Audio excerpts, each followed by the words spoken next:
Bonjour à tous, je suis ravi de vous retrouver pour le deuxième volet de cette matinée que nous consacrons à l'aménagement des bureaux avec une question centrale: la flexibilité favorise-t-elle vraiment le travail? Alors pour cette deuxième émission, nous allons essayer d'interroger un peu plus encore cette fameuse notion de flexibilité qui semble bien s'imposer comme le nouveau mantra des bureaux post-Covid. Alors pourquoi les espaces de travail doivent-ils à leur tour se plier à cette injonction devenue quasiment universelle qui fait de la mobilité et de l'agilité des valeurs en soi? Comment ce concept du flex appliqué au bureau a-t-il émergé? Et on le verra, son histoire remonte en réalité bien avant la crise sanitaire. À quels enjeux, à quels besoins le bureau flexible entend-il répondre? Et surtout, aujourd'hui, est-ce que le flex office tient réellement toutes ses promesses? On répond à ces questions dans un instant avec nos trois invités.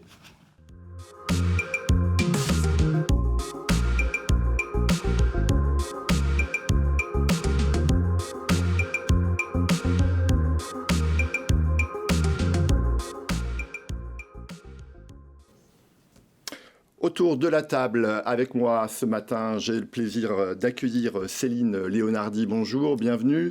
Alors vous êtes directrice de la commercialisation de la foncière Covivio. Vous êtes également directrice générale de Wellio, qui est la filiale du groupe fondée en 2017 et spécialisée dans le coworking. Et puis vous avez une actualité, c'est que vous venez d'inaugurer votre siège européen dans le 8e arrondissement de Paris, à quelques pas de la gare Saint-Lazare, un bâtiment magnifique, il faut le dire, un héritage de l'architecture industrielle des années 1920-1930 à Paris, avec 6500 mètres carrés aujourd'hui disponibles et dont évidemment vous entendez faire aussi la vitrine de votre savoir-faire en matière d'aménagement et d'environnement de travail.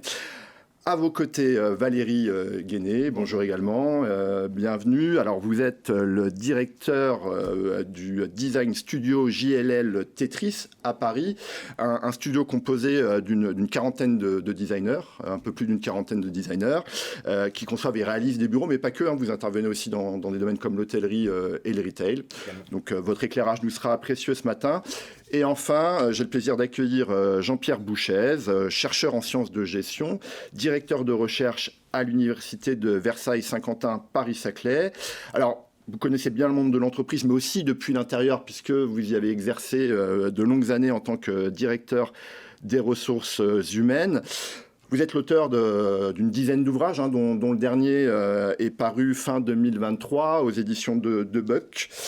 Et il s'intitule « Le travail et ses espaces, le pari du bien-être et de la performance ». Voilà.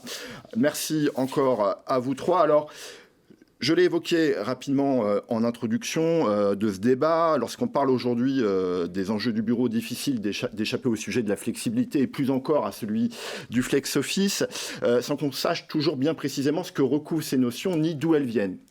Alors Jean-Pierre Bouchez, le concept du bureau flexible ne nous est pas tombé du ciel du jour au lendemain. C'est aussi le produit d'une histoire qui finalement remonte, et ça peut-être que ça va en surprendre certains, bien avant les années 2000 et encore bien plus avant le Covid. Oui, on peut faire un récit de la construction progressive de la flexibilité à travers plusieurs épisodes, deux grandes familles d'épisodes. Il y a d'abord une première expérience très innovante, peu connue comme souvent avant la généralisation du flex office, qui est le fameux non-territorial office d'IBM en 1971, qui a tenté une expérience assez révolutionnaire en abattant les murs, en créant véritablement une absence finalement de localisation des sièges. On vient déjà au flex office, et c'était une volonté véritablement, c'était des gens qui se déplaçaient beaucoup, sur un petit espace, effectivement, de trouver une mobilité et une flexibilité à travers un abattement des murs et des places non réservées. C'est vraiment le premier principe. Donc là, on était aux États-Unis ? On est aux États-Unis en 70. L'expérience a été très, très appréciée. Finalement, n'a pas été généralisée parce que ça a eu... il y avait des problèmes informatiques, c'est en 70, etc. Ensuite, il y a eu ce qu'on appelle les expériences liées à des villages, des espaces de village. C'est-à-dire qu'on est parti sur le même principe avec beaucoup de décorations, des environnements spatiaux plus inspirants, avec des quartiers, des salons.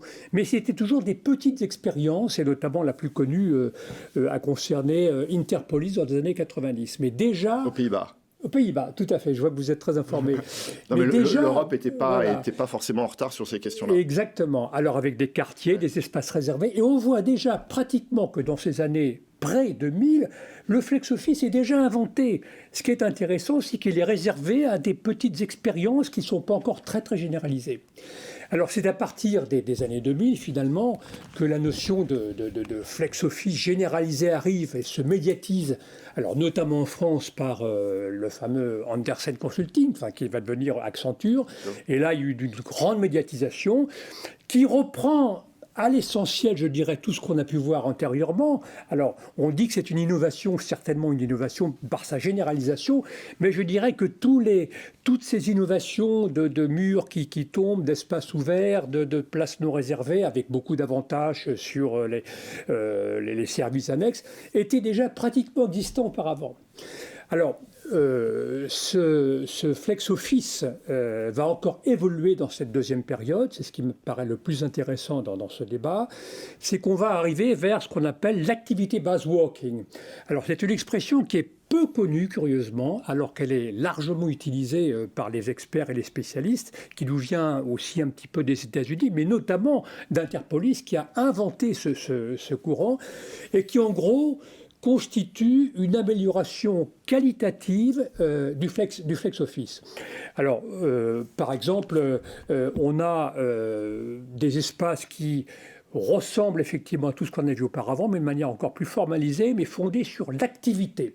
C'est-à-dire qu'on a effectivement, dans ces grands espaces, des places publiques où chacun assiste à des réunions générales. Ensuite, on a des quartiers pour des petits groupes de travail, notamment des designers, des comptables, etc. Ensuite, on a des établis, par exemple pour des projets ponctuels quand on veut travailler. Puis si on veut un petit peu réfléchir, on a des alcôves, on a même des bibliothèques, etc. Donc, on revient vers un espace différencié, distinct, qualitatif, permettant des contacts et des isolations, un espace enrichi, un flex-office enrichi, qui est autour de l'activité based working. Et je dois dire, pour terminer cette première ouverture, que la plupart des grandes organisations aujourd'hui, des grands groupes du CAC 40, qui déménagent ou qui surtout construisent de nouveaux espaces, comme Vinci et d'autres, il y en a beaucoup en ce moment, sont en plein dans cette logique de flex, d'activité based working, avec la surprise que ce terme n'est jamais utilisé. Alors, années 70, enfin 70-90, cette période, et effectivement jusqu'aux années 2000 avec l'activité based working, à l'époque, on n'était pas non plus avec des taux de télétravail tels qu'on les connaît aujourd'hui. Donc finalement, quels étaient les objectifs de ces réaménagements? À quelle mutation du travail, mais aussi à quelle mutation du marché de l'immobilier? Parce qu'on rentre aussi, les années 80, c'est le moment aussi où on parle d'actifs immobiliers, il faut aussi rentabiliser l'immobilier. À quelle mutation aujourd'hui cette notion de flex cherche à répondre dans ces années-là?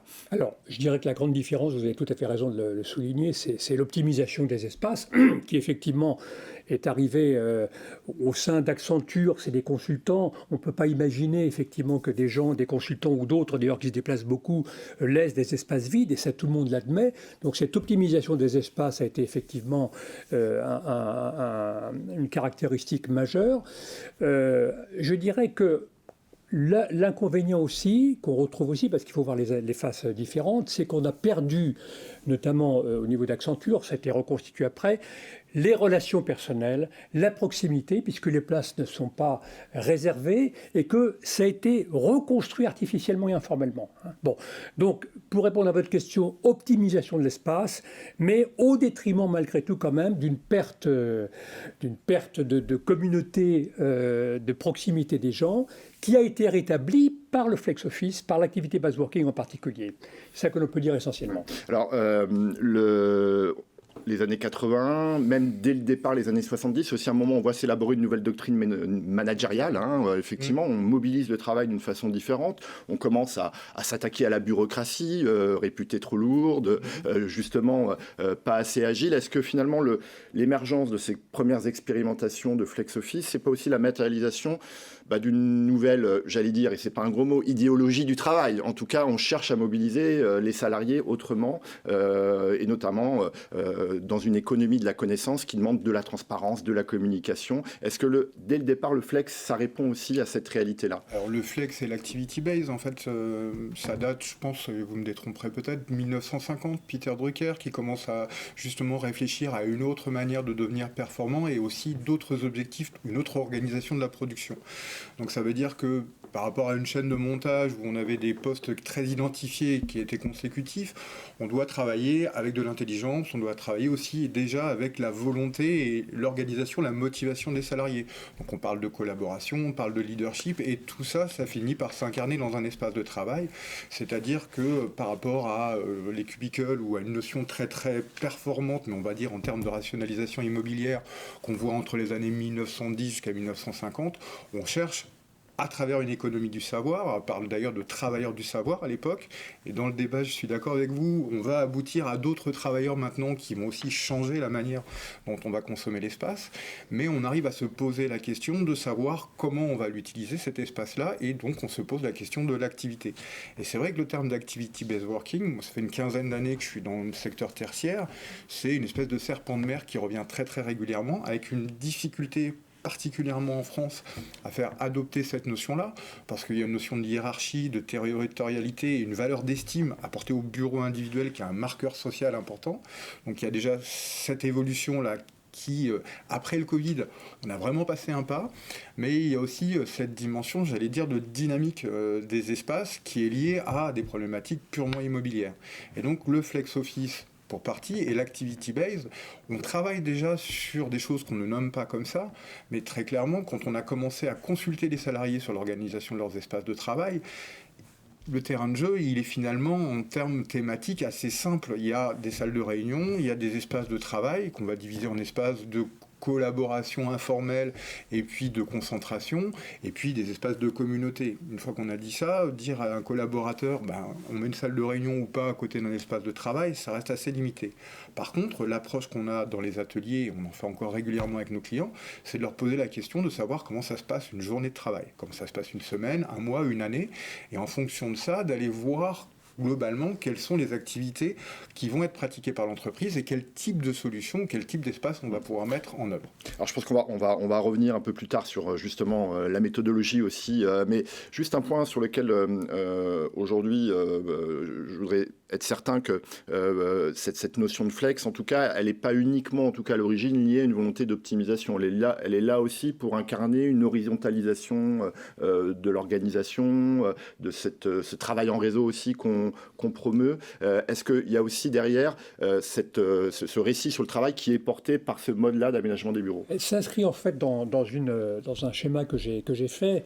Alors on peut peut-être effectivement afficher ce schéma dans lequel vous synthétisez l'évolution entre innovation et rationalisation, en positionnant dans les différentes étiquettes finalement les différents modes d'aménagement avec cette médiane qui organise les différents espaces selon leur proximité. Voilà, en deux mots, effectivement, c'est un balayage large sur un siècle. On voit qu'on passe finalement des espaces de non-lieux d'employés comme des classes d'école, etc., où chacun était sous contrôle, observation, donc vers la notion de lieu, d'espace de vie, de bien-être, à travers effectivement ce qu'on raconte avec mon cher collègue sur l'apparition d'IBM, FlexOffice, etc.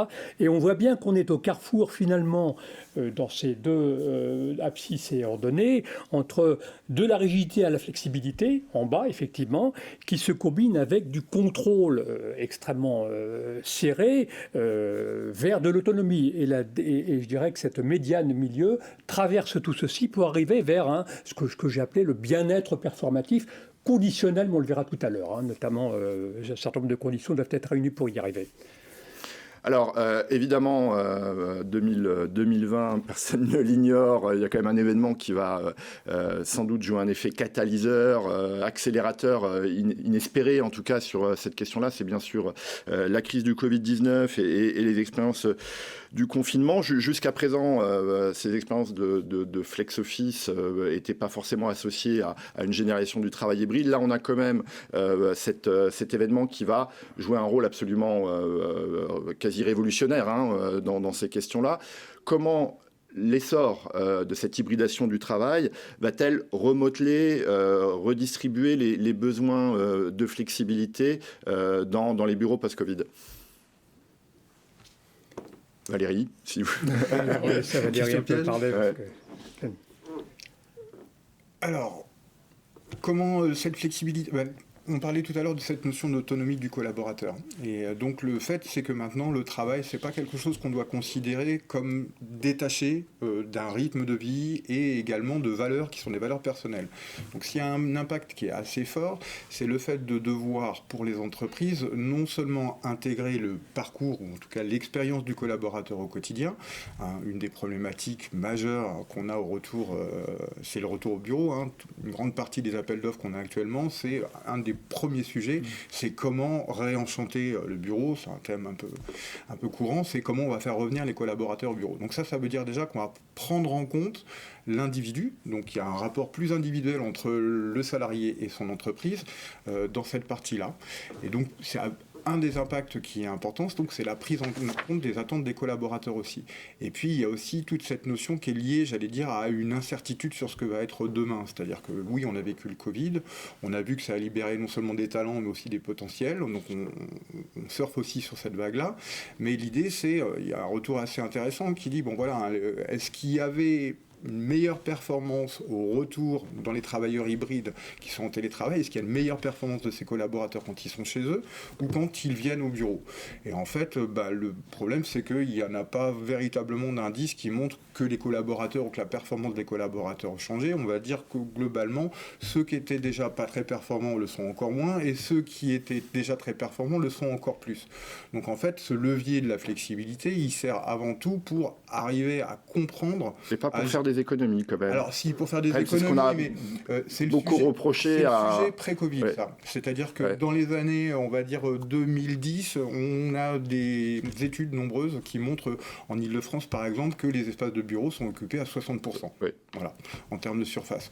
Dû à tout un tas de choses, les congés maladie, les RTT, etc. Donc évidemment, c'est un poste très lourd dans l'économie d'une entreprise, donc on se pose la question de comment on peut faire l'économie de ces surfaces, non seulement en termes d'aménagement, mais aussi en termes de chauffage, climatisation, etc., etc.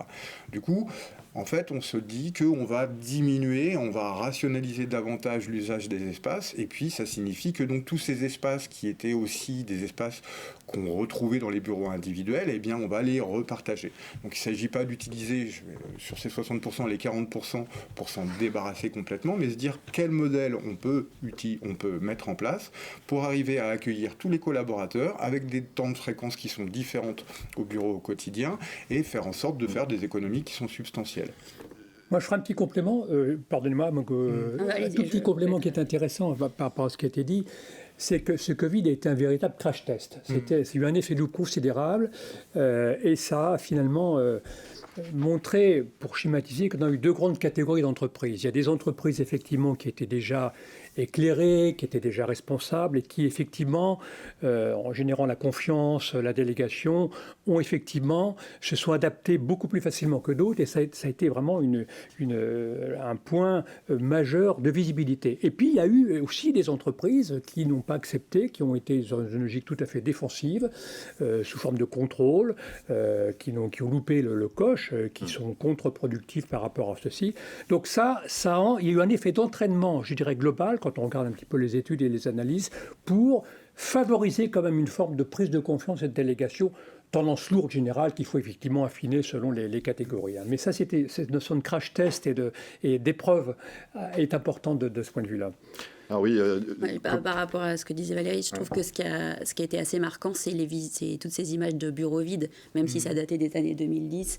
C'est quand on était tous enfermés chez nous et qu'on voyait... c'est la prise de conscience de ces pourcentages de mètres carrés qui étaient libres et qui étaient disponibles, qui a été marqué. Et puis le passage en masse au télétravail, la digitalisation du travail qui a été accélérée en peu, parce que j'imagine que si le Flex Office a été mis en place avec IBM, c'était aussi lié à l'évolution en tout cas une forme de mobilité avec l'arrivée d'Internet en fait aussi, ni plus ni moins, et que là il y a eu une accélération sur la partie digitale. Et je pense aussi qu'il y a eu la flexibilité a été accélérée par la partie prise en compte d'exigences pour préserver l'environnement. Donc, parce que derrière flexibilité, il y a le coût, mais pas que le coût je dirais, économique, mais le coût du gaspillage qu'on peut faire en énergie, etc. Donc c'est tout un contexte qui a accéléré. C'est vrai qu'on n'a pas parlé, mais dans les années 2000, évidemment, l'arrivée de l'informatique mobile va être aussi une condition sine qua non à pouvoir détacher le collaborateur de son poste de travail attribué. En 10 ans, on a vécu des impacts très importants. Ça va être effectivement le nouveau nomadisme qui est apporté par ça. Il y a aussi la notion la notion de start-up, donc avec dans les années 2010 tous les GAFA qui viennent complètement bouleverser avec une notion un peu de clientélisme dans le bureau. Il faut savoir que dans la Silicon Valley, on est très différent en France à cette époque-là, c'est-à-dire qu'on peut déposer sa démission le matin pour retrouver un poste l'après-midi. Donc quelque part, on va satisfaire aussi tous les désirs, et c'est là où je veux en venir, à des générations qui se mélangent avec des repères et des valeurs différentes. Une génération X, une génération Y ne viennent pas vivre la même chose au travail. Certaines viennent retrouver leurs valeurs, leur autonomie, leur identité de manager, patron, salarié de l'entreprise, quand d'autres, au contraire, veulent s'inscrire dans un projet qui est un projet avec un objectif d'entreprise différent, qui vient ramener des valeurs sociales. Donc on a aussi des mentalités qui sont différentes. Donc on a vécu dans un moment très très court beaucoup d'impacts, la flexibilité, donc le nomadisme, le mode projet, l'adoption du mode projet, du mode agile, les générations qui se mélangent. Et en fait, dans les pitchs qu'on faisait à l'époque, on essayait de se projeter à 10 ans, en disant que voilà, demain, il y a une forme aussi de gamification, il y a une forme d'expérience d'animation qui peut être imaginée dans les espaces de travail. Et on utilisait un scénario disruptif, on racontait la vie de quelqu'un qui habitait ailleurs, venait au travail, faisait du yoga, etc. Quand on le présentait aux collaborateurs, ils nous disaient « Vous êtes gentil, mais vous avez un petit peu fumé la moquette ». Et en fait, 2 ans plus tard, c'était la réalité. On cherche maintenant, il y a une forme de clientélisme aussi, et de l'entreprise, mais aussi du service de bureau qui nécessite de s'adapter à ces nouvelles attentes. Alors, mais quand même, effectivement, là, on parle beaucoup usage, on parle beaucoup problématiques aussi inclusives du bureau, de gérer cette mixité des générations aussi. Mais quand même, on ne peut pas oublier que la grosse critique qui a été faite, en tout cas là où FlexOffice est apparu suspect aux yeux de quelques salariés, mais pas que, des représentants du personnel, c'est que derrière, il y avait cette recherche à un moment d'économie de surface sonnante et trébuchante. Et là, aujourd'hui, si je comprends bien, ce que vous dites, ça finalement, c'était pas le cœur de la réponse du flex. En tout cas, le passage de cette logique de bureau flexible visait pas forcément à répondre à cette logique d'économie. Alors, avant le Covid, si. On était très clairement sur une approche qui était une approche compétitive.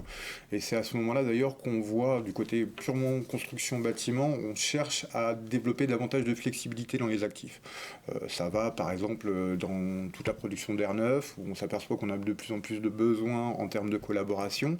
Donc, la collaboration, ça nécessite des salles de réunion, et des salles de réunion, ça nécessite davantage d'air neuf, et la possibilité de mettre ces espaces de réunion partout sur un plateau. Donc, le bâtiment s'adapte à ça, trouve des solutions différentes pour faire que le cadre bâti soit flexible. Donc ça, c'est un élément qui est important. Et puis, à côté de ça, effectivement, surtout en région parisienne, quand on voit le poste immobilier, je crois que c'est le 2e poste après les salaires. Oui, donc ça pèse très, très lourdement dans l'économie d'une entreprise. Et quand n'importe qui, si on a une maison, on a 40% de l'espace qui ne sert à rien, on commence à se poser des questions, à savoir qu'est-ce qu'on fait. On sous-loue, est-ce qu'on va accueillir du monde en plus, est-ce qu'on va aller couper une partie de sa maison pour en faire un local professionnel, que sais-je. Alors justement, Céline Lordi, je crois que la décision de ce nouveau siège européen, c'est 2021. Voilà, donc on est clairement après la période qu'on connaît. Comment dans la conception de ce bâtiment, il y a même 2 bâtiments, je crois, a été pensé. C'est une question de la flexibilité au sens très large, pas seulement le flex-office, mais la question aujourd'hui de comment on intègre cette nouvelle réalité du travail dans les espaces. Oui, alors, effectivement, ces 2 bâtiments, c'est un ancien central téléphonique des années 30, mais on a réuni les 2 bâtiments grâce à un escalier central, donc maintenant ce n'est plus qu'un bâtiment dans l'expérience. Alors, on a pensé à la flexibilité sur plusieurs angles. Je dirais déjà la répartition, pour s'y traduire tout ce qu'on a dit juste avant, la répartition, on a quand même 65% d'espace collaboratif au sens large, versus le reste en espace privatif et de concentration. Après, on a aussi, on n'utilise pas la totalité en fait de l'immeuble. table. C'est notre offre de service qui s'appelle Wellio, qui opère la totalité des services, mais qui a aussi commercialisé 2 étages. Donc en tout, ça fait près 46 postes à 2 sociétés externes, ce qui nous permet, nous, de gérer la flexibilité de croissance potentiellement dans le temps, puisque ce sont des contrats de prestation de services qui ont des durées plus courtes que si on les avait loués en bail ou sous-loués. Et donc, et ça permet aussi de créer finalement de la porosité entre les entreprises. Et ils utilisent également tous nos services. Et on a un étage au 7e qui est complètement dédié à des salles de réunion. Et ils sont ouverts à l'extérieur. Donc, si vous voulez louer ces espaces pour venir faire des réunions, ou la partie événementielle, ou même le rooftop, Alors on en reparlera peut-être, cette ouverture sur la ville, mais oui, un peu plus loin. Vous évoquiez cette problématique aussi, on en parlait en préparant cette émission, c'est-à-dire qu'on n'hésite plus à faire des pilotes finalement, cette logique un peu de POC pour intégrer cette incertitude aussi bien sur l'évolution des organisations en termes de croissance, décroissance des effectifs, ne serait-ce que par rapport à son activité, aux équipes projets qu'on va recevoir. Est-ce que cette notion de flexibilité, il faut aussi la comprendre dans cette approche-là, cette approche plus de modularité et de réversibilité des espaces dans un contexte où effectivement il faut maintenant gérer une certaine forme d'incertitude macroéconomique, géopolitique même? Alors oui, effectivement on en parlait, il y a 2 façons de traiter la flexibilité. La flexibilité, très exactement, c'est une notion de complexité en fait. C'est-à-dire qu'on doit adresser on est dans un monde, donc c'est un peu défoncer les portes ouvertes, mais on est dans un monde qui est de plus en plus complexe. Donc j'allais dire, matériellement, il y a 2 manières de traiter la chose. Soit on fonctionne par réseau, donc ça veut dire qu'on va construire à partir d'une tige une arborescence où on va gérer l'ensemble de la connexion à l'ensemble des points. Soit au contraire, on est flexible, c'est-à-dire que c'est soit qui bouge, c'est l'organisation qui bouge pour pouvoir adresser chaque point. Voilà, ce qui se passe globalement, c'est que face à l'incertitude du marché, face au fait de devoir adapter ou réadapter dans des temps très très courts et avec le moins d'impact économique possible, eh bien on cherche la flexibilité et comme on est dans cette incertitude, on va faire des tests. Et donc, on va installer un pilote, avoir un retour d'expérience des collaborateurs. Et comme on est sur des solutions d'aménagement qui sont flexibles, ça va permettre très rapidement de rectifier le tir et de dire, tiens, par exemple, cette zone qu'on avait imaginée comme absolument indispensable, et bien finalement, elle n'est pas utilisée, donc on va revenir installer autre chose là-dedans. Il y a des exemples qui sont assez surprenants. Par exemple, on a eu un travail il y a quelques années de ça pour un grand agent d'assurance. Et en fait, dans ce pilote, on est venu mixer des solutions qui étaient purement créatives, donc dédiées à des populations agiles, justement. Et puis, il y avait aussi des fonctions plutôt support, plutôt traditionnelles de gestion. Et en fait, curieusement, c'est les espaces les plus créatifs qui ont été plébiscités par tout le monde. Donc, bien du jour au lendemain, entre guillemets, en fonction de ce retour d'expérience-là, on est venu amener davantage ces espaces qui sont des espaces d'idéation, y compris dans des populations qui, a priori, ne le réclamaient pas et puis pour lesquelles on n'avait pas imaginé qu'ils souhaitaient être là-dedans.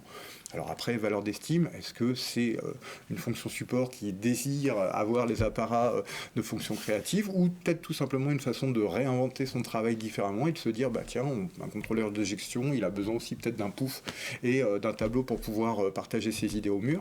En tout cas, oui, on teste davantage par expérience. Vous avez fait des pilotes, oui.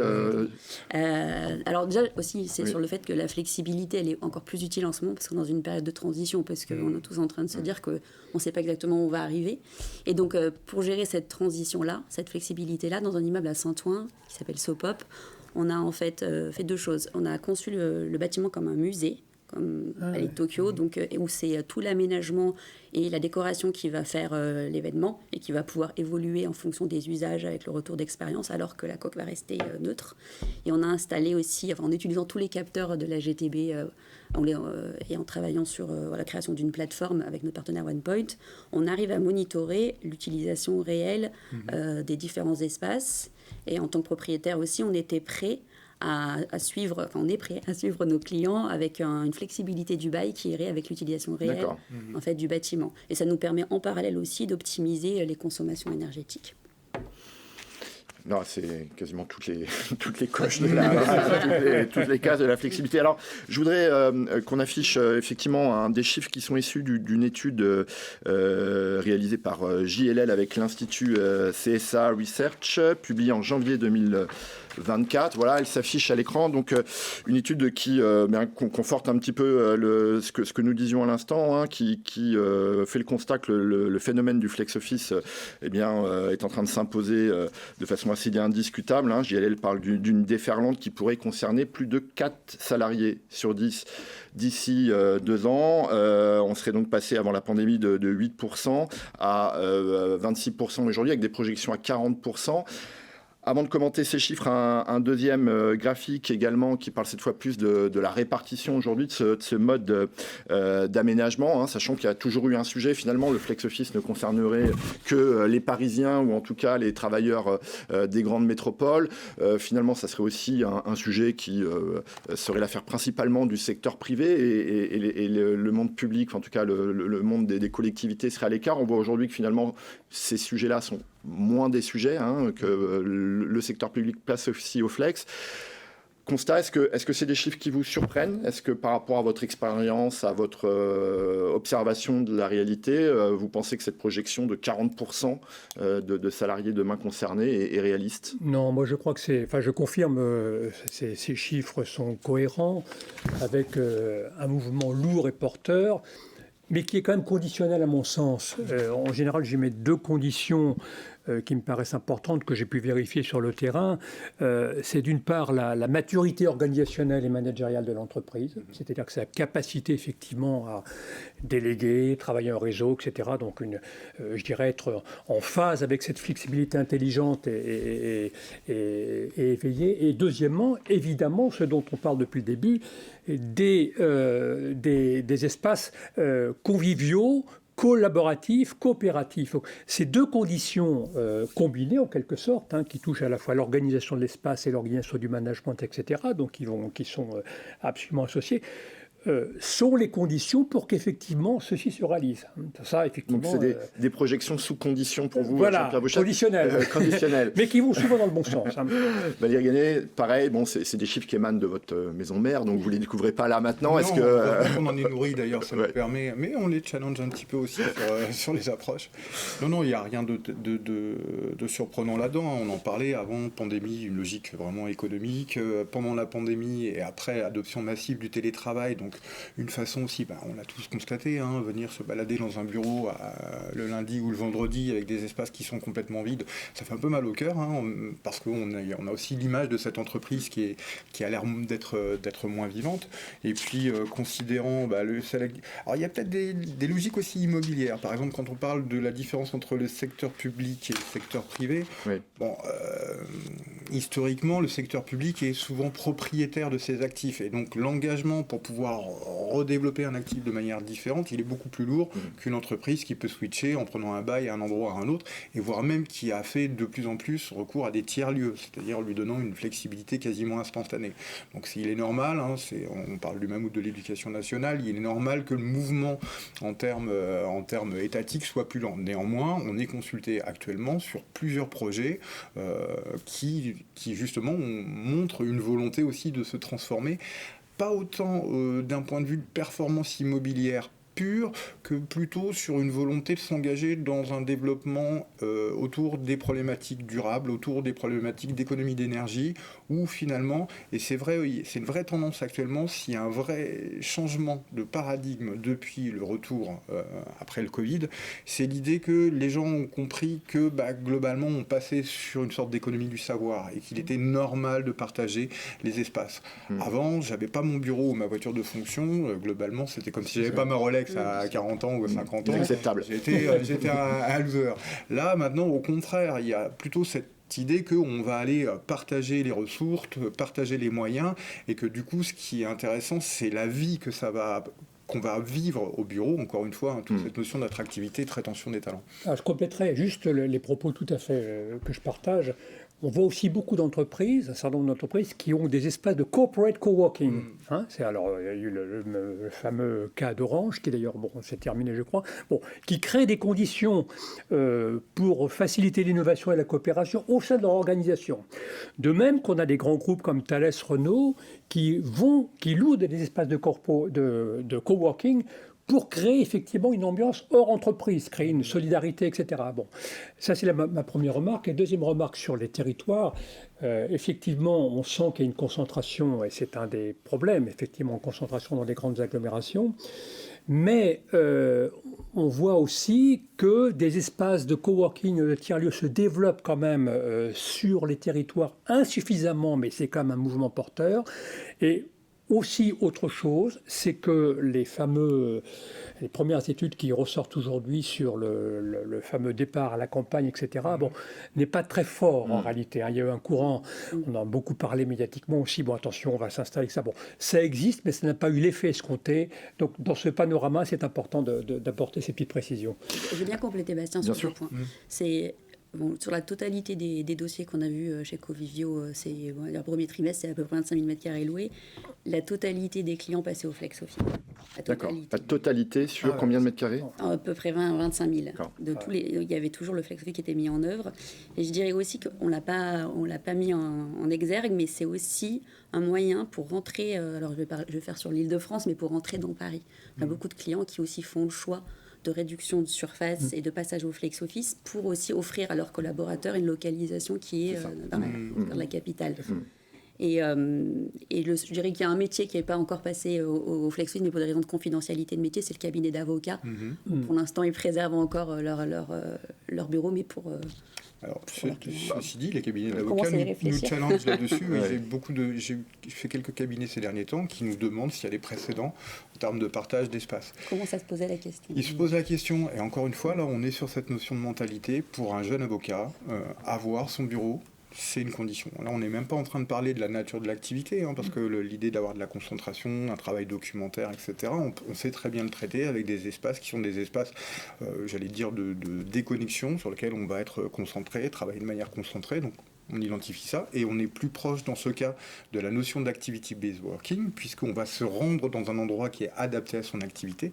Néanmoins, le critère pour les cabinets d'avocats, c'est un peu le fait... Encore une fois, la voiture de fonction, le bureau, il y a, j'allais dire, ça fait partie un petit peu du confidentiel. Oui, mais ils ont aussi l'ordre des avocats qui leur impose de pouvoir justifier la confidentialité des dossiers. Exactement. Alors, je voudrais, pour continuer cette discussion, quand même évoquer deux études, dont une étude principalement que vous connaissez sans doute, qui est une étude internationale qui a été réalisée par... Actineo, entre janvier et février 2021, auprès de 2600 salariés indépendants de 5 grandes régions métropolitaines. Pour les citer rapidement, donc il y avait Amsterdam, Rotterdam, La Haye, Londres et Paris pour l'Europe, et puis Singapour pour l'Asie, San Francisco outre-Atlantique.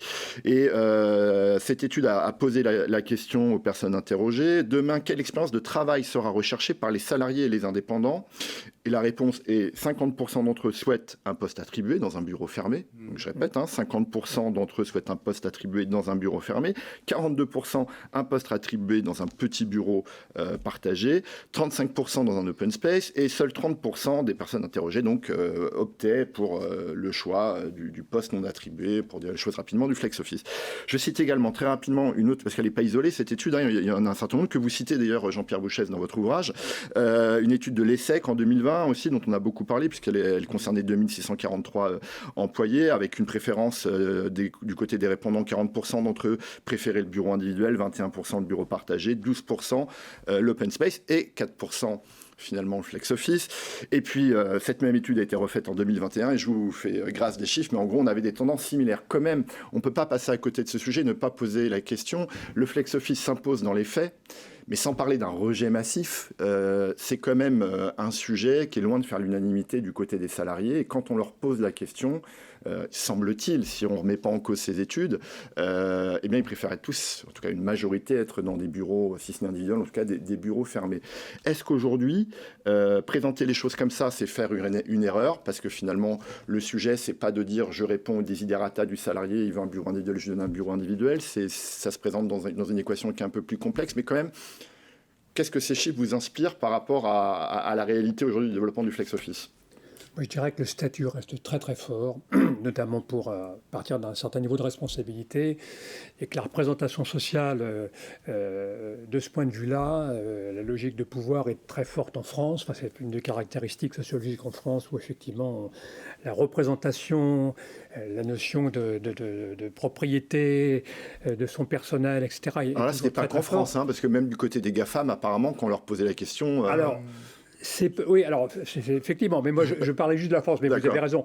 Mais du point de vue français, c'est une des explications qui me paraît... alors, par contre, peut-être que vous avez sur les GAFAM d'autres, un autre regard. Alors, sur les GAFAM, je ne sais pas, effectivement, il y a une tradition très française. Le flex, on voit typiquement avant la pandémie, on avait même l'open space maturé, ça a vendu beaucoup de papier, etc.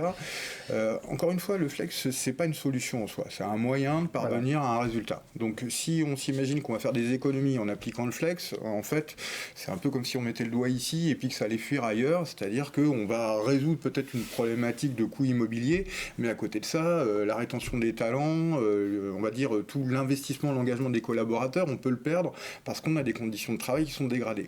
Ce que je pense qui se cache derrière cette notion du bureau individuel, c'est tout simplement la qualité de confort au travail. C'est-à-dire que quand on regardait les études juste après le Covid sur pourquoi les collaborateurs revenaient au bureau, pour se ressentir dans l'esprit de l'entreprise, se reconnecter un peu à l'ADN. Même chose avec son manager et son équipe. Retrouver son manager et son équipe, et puis un peu cet esprit de communauté qui vient derrière. Et donc voilà, ça c'était les trois, c'était le top 3. Et puis en 4e position, c'était travailler de manière individuelle. Et ça, c'est un peu surprenant, c'est-à-dire qu'on se dit, tiens, du coup, en télétravail, je suis mieux pour travailler. Et en fait, il y a cette problématique du travail concentré. Et on s'aperçoit que même si les 3 premiers critères sont effectivement des critères qui amènent plutôt à un rôle d'animation sociale, de travail collectif, etc., dans les faits, dans la journée, ça n'occupe moins de temps que le travail individuel, c'est-à-dire aller éplucher ses mails, faire un call en individuel en Teams, se concentrer sur un dossier. Et je pense que le problème du flex, et c'est pour ça que nous on tire également un peu sur cette notion d'activity-based working, c'est qu'à un moment il y a eu un troc entre les salariés et l'entreprise en disant bon, on va vous réduire vos surfaces, mais par ailleurs vous allez avoir le choix de ce que vous allez mettre dans votre territoire. Donc on s'est retrouvé confronté à des managers qui nous disent moi je veux faire de la créativité, je veux avoir des espaces pour me concentrer, je veux avoir ceci, cela. Et ça veut dire que sur 1000 m² de bureau, on se retrouvait avec un cumul de fonctions. Et vous le savez, enfin, il n'est pas très très compliqué à imaginer que quand on met une salle de créativité au milieu d'un endroit où il y a des postes de travail, évidemment, ça va gérer les nuisances. Ça marche pas. Donc cette idée du bureau individuel, pour moi, il incarne davantage la nécessité de bien penser le confort au travail. Où est-ce que je vais trouver un endroit où je vais pouvoir travailler de manière concentrée? Où est-ce que je vais trouver un endroit où je vais pouvoir discuter de manière confidentielle avec des collaborateurs en milieu fermé? Où est-ce que je vais trouver... Bref, si on arrive correctement à adresser ces différents sujets-là, je pense qu'en soi, le sujet du bureau individuel n'en est pas un. Je vais prolonger, si vous permettez, le propos, parce que je partage ceci. Et c'est aussi une réponse aussi pour les Google et compagnie. La grosse critique qui a été faite au Flex, en définitive, c'est la perte de territoire. Et qu'aujourd'hui, quand on va dans des grands flex office, on voit bien qu'il y a un besoin de territorialisation, d'appropriation de son territoire, de se créer effectivement tout un micro-bureau fictif en quelque sorte. Et ça, effectivement, c'est une des explications probable d'une partie de ces résultats. C'est ça, aussi avec l'exemple de l'atelier, mais globalement aussi, je pense que c'est déjà une méconnaissance. Il y a souvent un amalgame qui a été fait entre Flex Office et Open Space. On parle des études, celle de JLA justement, que 28% se plaignent, redoutent le bruit, et c'est lié à l'open space. Un flex office, ça ne veut pas dire être que dans des grands espaces sans cloison. C'est avoir accès à la totalité des espaces et des usages. Après, il y a eu quelques contre-exemples aussi qui ont pu susciter ce genre de crainte. En tout cas, dans l'évolution aujourd'hui, quand vous allez dans les nouveaux bureaux, en tout cas, il y a quand même une palette d'usages qui est proposée et qui est une des conditions pour que ça soit réussi.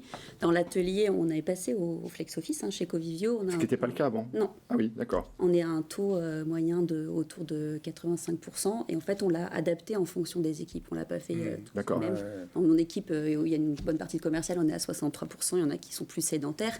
Donc c'était aussi l'idée de ne pas les priver de confort en fonction des tâches. Si vous êtes tous les jours devant votre ordinateur et les tâches avec une récurrence, ça n'a pas de raison que vous n'allez pas être mobile dans tout l'immeuble. Donc je pense que c'est important déjà d'offrir une palette d'usages, ça rejoint ce que tu disais Valérie, mais aussi de faire beaucoup de pédagogie et quand on voit nos clients qui ont ces sujets-là, c'est de leur expliquer ce que c'est derrière et comment on va pouvoir proposer autre chose. Est-ce que justement, alors on le disait en introduction, il y a une tendance quand même qui fait de la flexibilité, de l'agilité, quasiment une fin en soi, et vous l'avez dit, la flexibilité n'est pas une fin en soi, c'est un moyen au service d'un projet d'organisation, d'un projet d'entreprise. Mais est-ce qu'aujourd'hui les clients arrivent avec cette maturité-là sur ces questions-là, ou est-ce qu'il y a un gros travail d'accompagnement à faire pour les amener à se poser aussi les bonnes questions et pas raisonner uniquement en termes de « ah ben je vais passer au flex ». Alors, les entreprises demandent énormément de data, d'informations, de benchmarks, etc. parce qu'elles cherchent à investir pour l'avenir. Et on en revient un peu à cette idée. Investir pour l'avenir, c'est soit se dire qu'on est sur un modèle de culture, c'est-à-dire, c'est un peu le thème, on parle de flexibilité du chêne et du roseau. Est-ce qu'on plante un arbre et on le voit grandir pour 100 ans, quitte à devoir couper une branche de temps en temps, ou est-ce qu'on est sur des roseaux qui vont pousser, dont on va pouvoir se séparer, etc., et qui vont alimenter un cycle. En termes d'approche immobilière, c'est très différent d'aménagement. Là, évidemment, on a un retour des entreprises qui nous posent la question de se positionner par rapport à la consommation des ressources énergétiques, par rapport à la durabilité de leurs projets. Voilà, il n'y a pas un modèle unique, il y a cette idée de comment on vient soit créer un outil qui va servir à l'usage de l'entreprise et fait avec des matériaux légers, recyclés et recyclables. Donc c'est vraiment inconsommable, au même titre que celui qu'on va trouver dans une imprimante. Et auquel cas, c'est une manière de répondre à cette incertitude-là. Soit c'est l'idée d'avoir, du coup, de s'engager dans une vision à beaucoup plus long terme dans l'entreprise, avec des risques qui sont là aussi, mais avec l'idée que ce qu'on va investir, on ne va pas le jeter à la poubelle dès le lendemain.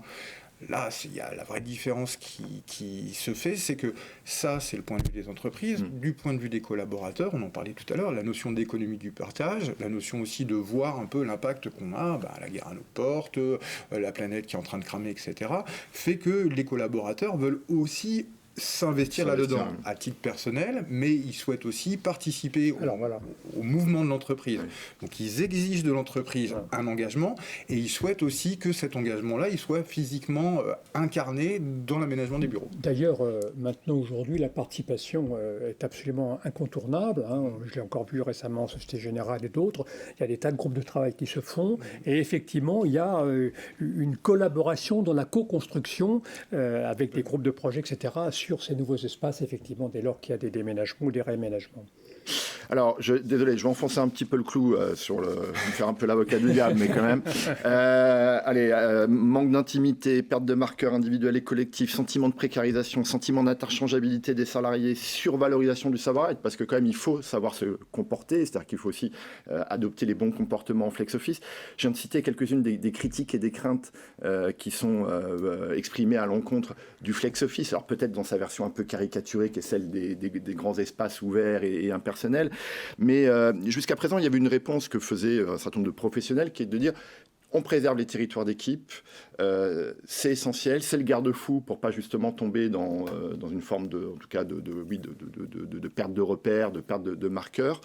Est-ce qu'aujourd'hui, cette approche reste toujours valable ?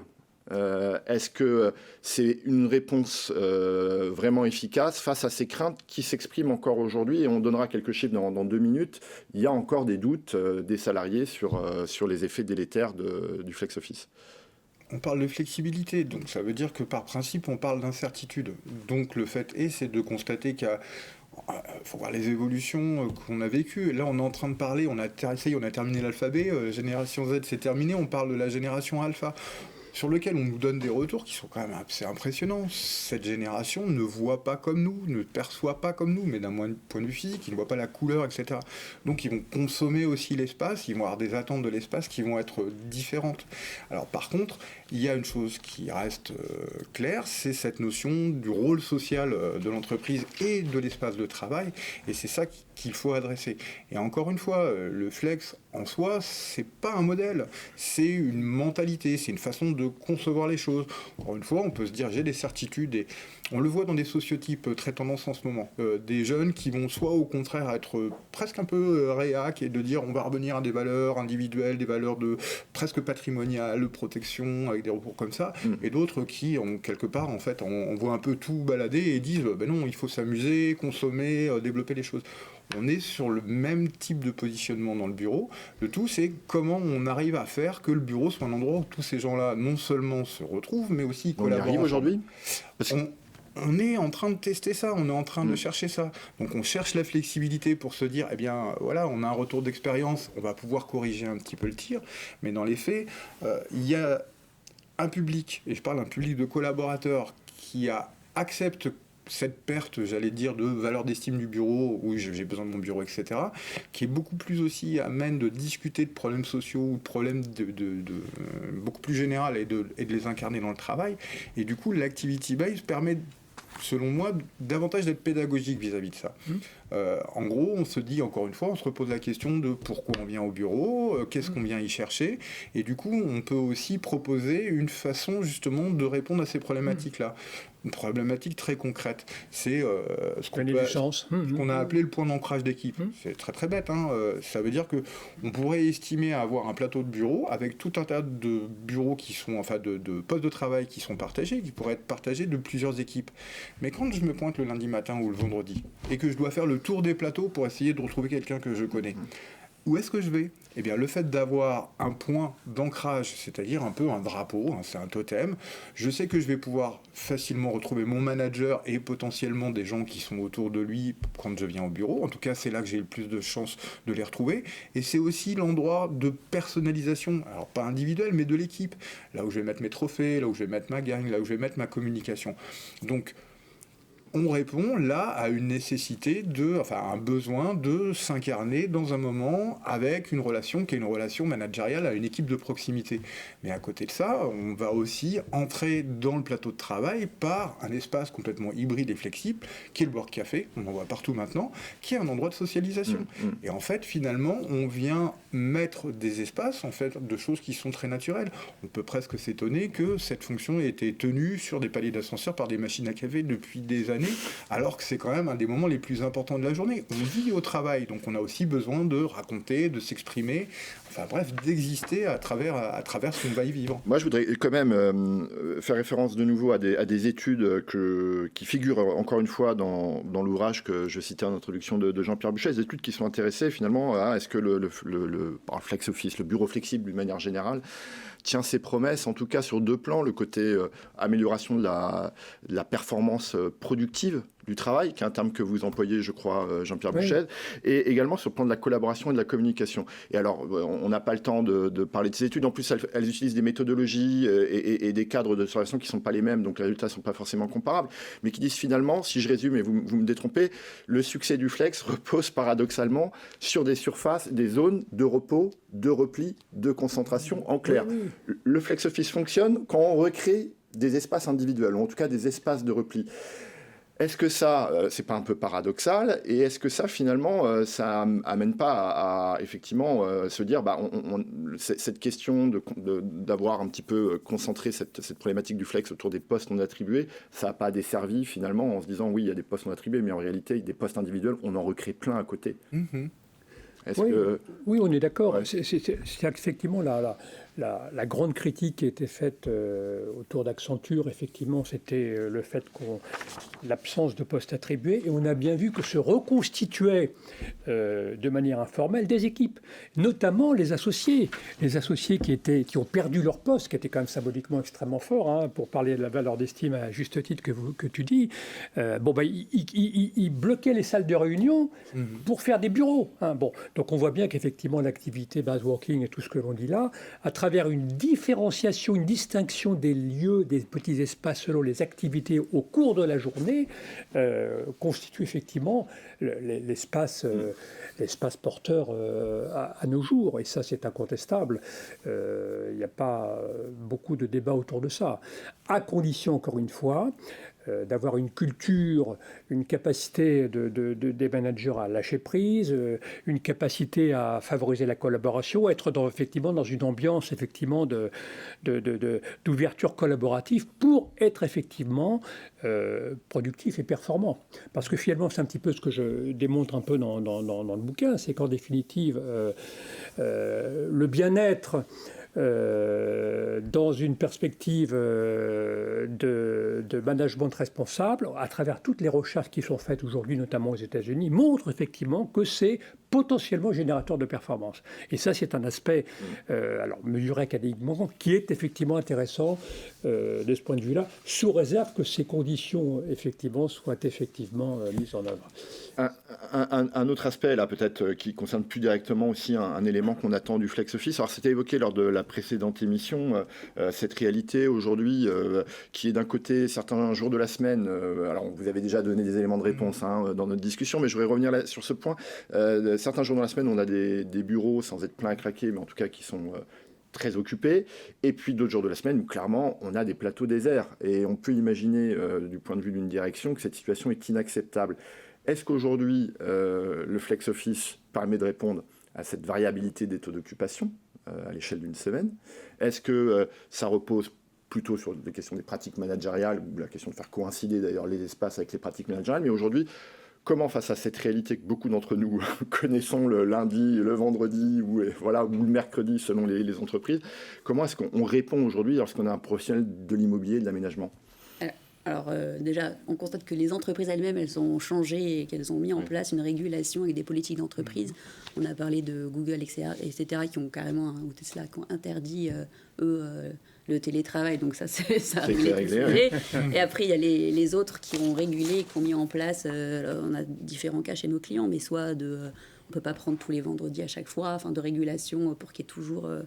un minima je pense que c'est 35% des entreprises qui ont pris des mesures pour le réguler. Pour réguler le télétravail.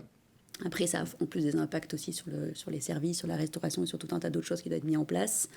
Donc pour l'instant, je pense que c'est intéressant de mesurer avec tout ce qui est capteur et data et de ce qui est en train de se passer pour pouvoir en tirer des conclusions et ajuster, grâce à la technologie, l'utilisation des espaces et les ouvrir comme on a pu le faire nous à d'autres utilisateurs et intensifier l'usage finalement du bureau qui s'ouvre sur la ville.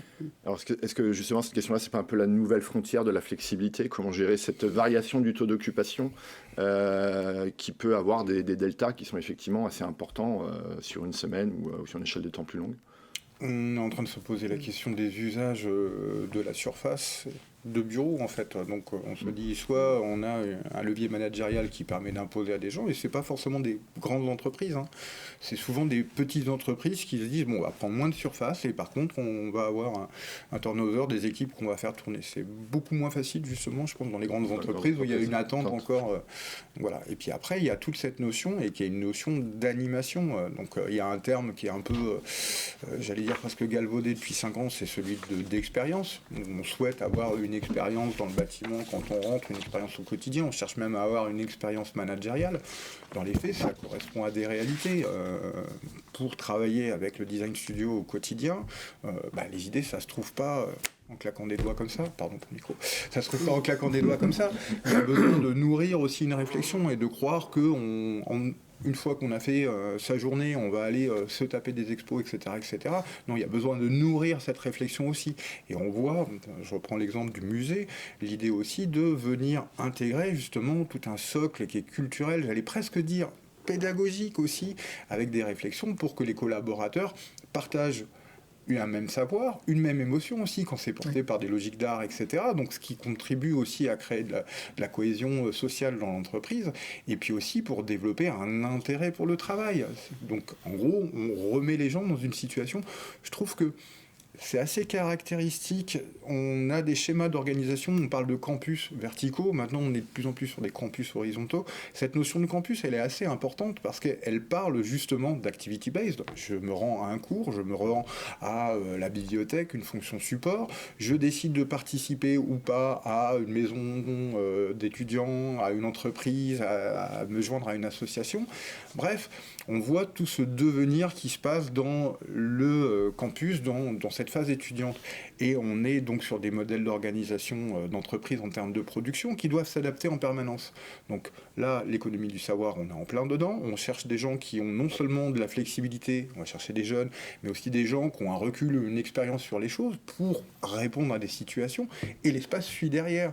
C'est-à-dire qu'on est moins, j'allais dire, devant une roulerie de cigares avec plein de gens en train de faire la même tâche monotone et puis un manager qui est là pour vérifier que la production est toujours bien. Mais on cherche à créer autrement et donc on cherche à... Voilà, il y avait le terme de sérendipité qui avait émergé dans les années 2010. Voilà, l'idée de faire se croiser les champs, émerger des idées, trouver des opportunités de business. On parle très clairement de faire vivre un écosystème d'entreprise et du coup, le lieu physique de l'entreprise prend un peu du coup, les caractères de ça. Accueillir des clients, leur donner la possibilité, enregistrer aussi des animations, des conférences, publier, etc. Donc, typiquement, l'entreprise s'ouvre à des fonctions qui sont de l'ordre non de la production mais plutôt de l'inspiration et qui font que on va arriver comme ça à développer et s'adapter très rapidement à des situations. Avant de faire réagir nos deux invités sur finalement vous avez livré un peu votre vision de l'avenir, mais justement je voudrais qu'on appelle une dernière série de chiffres qui figurent dans l'étude de JLL et qui pose la question flex office, effet de mode ou modèle d'avenir, et qui résume finalement un petit peu ce qu'on vient de se dire. Donc d'un côté, 81% des salariés qui ont été interrogés pensent que le flex office est appelé à durer compte tenu des enjeux économiques et environnementaux, on vient d'en parler. 73% considèrent que le flex office répond au nouveau mode de travail, mais toujours ce 59%, enfin en tout cas une partie de ces salariés qui s'interrogent sur les effets potentiellement délétères. Donc ça résume un peu finalement les paradoxes qu'on a essayé de retracer ensemble. Jean-Pierre Bouchez, cette question finalement flex office, est-ce que c'est un modèle abouti ou finalement ce n'est qu'une étape dans une évolution qui peut amener encore à des réflexions sur la base de ce que vous venez de présenter. Pareil, question, pour répondre à la question posée dans l'étude de JLL, modèle d'avenir ou effet de mode, selon vous? Alors, moi, je crois que les chiffres sont intéressants, les 80, 73, 59, et je pense que c'est lié probablement aux configurations des flex office. C'est-à-dire qu'effectivement, vous avez des niveaux je dirais, de confort et de culture d'entreprise, effectivement, qui font que on arrive à des variations de ce type-là. Je crois que c'est probablement un élément de réponse. Effectivement, il y a encore certaines entreprises qui sont encore très hiérarchiques avec des pseudo flex office, effectivement, et qui génèrent forcément un certain mécontentement. D'autres, à l'inverse, effectivement, dans les 80%, qui ont compris les enjeux, parce que finalement, on est gagnant-gagnant. C'est ce que les études que je cite dans l'ouvrage montrent, et qu'en définitive, c'est quand même un mouvement porteur, même si, effectivement, on a toujours, et ça tu l'as dit, vous l'avez dit aussi, tout le monde l'a dit, il y a toujours quand même ce besoin d'appropriation, de personnalisation qui est atténué en tous les cas par l'activité base working. Donc je dirais que c'est la nature qualitative du flex office qui finalement recouvre plusieurs notions qui expliquent ces différents chiffres, à mon avis. Céline Leonardi, vous me direz, quand on sait que la totalité, vos clients sur 25 000 m² sont tous des clients passés au flex, on peut imaginer que c'est peut-être la on pourrait parler d'un modèle d'avenir, mais en tout cas, oui, comment vous voyez l'évolution? La forme du flex qui a évolué. Je rejoins les propos de Valérie sur l'ouverture et l'utilisation du bureau pour tout un tas de choses. Et non, quand on parle d'art, c'est pas mettre une œuvre d'art dans un hall, c'est vraiment pouvoir avoir des espaces qui sont utilisés par des artistes, qui vont avoir leur résidence. Ouais. Après, je pense qu'il faut être toujours très cohérent. On a beaucoup parlé en amont de cette émission, et moi je crois vraiment à la personnalisation du bureau en fonction du type d'entreprise. Donc coller un studio d'artiste dans une entreprise où ça n'a rien à voir, ça ne m'intéressera pas. On avait parlé avec un client qui me disait la majorité de mes collaborateurs, ce sont des gens qui viennent de Sciences Po. Si tu me fais un lieu d'écriture pour des écrivains où ils peuvent venir discuter avec eux, avec des journalistes, ils seront ravis. Donc il faut juste aussi de la cohérence. Peut-être que le flex office va s'accélérer sur le côté flexibilité, usage et mixité avec d'autres secteurs. Voilà, je pense que c'est plutôt dans ce sens-là. Très bien, écoutez, bon, malheureusement, le temps passe vite, surtout sur ce sujet, donc on arrive au terme de notre discussion, de notre débat. Merci à vous trois d'avoir accepté notre invitation. Sachez que cette émission sera dès demain réaccessible en replay, ainsi que la première partie de ce Studio W consacré à l'aménagement et à la flexibilité. Merci de nous avoir suivis. Je vous dis à très bientôt pour une prochaine émission. Bonne journée.